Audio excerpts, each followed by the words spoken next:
దేవునికి ఎన్నిసార్లు మొరలినా, దేవుడికి ఎన్నిసార్లు నువ్వు ప్రార్థించినా దేవుడు ఎందుకు ఆలస్యం డిస్టెన్స్ పెడుతున్నాడండి. ఒకవేళ ఇదిగో ఇంకా నీ పాపం, నీ మీద ఉన్న దోషం, నీ మీద ఉన్న దోషారోపణలు ఇంకా తీసివేయబడలేకపోతే ప్రభువుని మనం అడగాలి.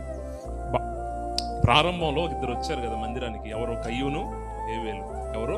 కయ్యూను హేబేలు. సొంతం ఇద్దరు అన్నదమ్ములు వచ్చి బలిస్తారు, దేవునికి అర్పణ అర్పిస్తారు. అవునా? అర్పణ అర్పిస్తారు. దేవుడు ఎవరు అర్పణ అంగీకరించాడు? చెప్పాలి, ఎవరు అర్పణ అంగీకరించాడు? హేబేలు అర్పణ అంగీకరించాడు. కయ్యూను అర్పణ ఎందుకు అంగీకరించలేదు? కయ్యూను కూడా తీసుకొచ్చాడు.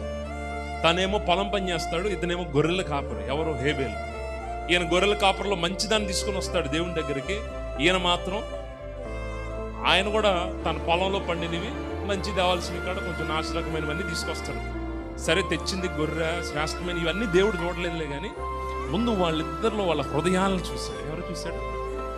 వాళ్ళ హృదయాలు, వాళ్ళ మనసును చూశాడు. ఈ అన్న కయ్యూని సొంత తమ్ముడి మీద ఎలా ఉన్నాడు? ద్వేషంతో ఉన్నాడు.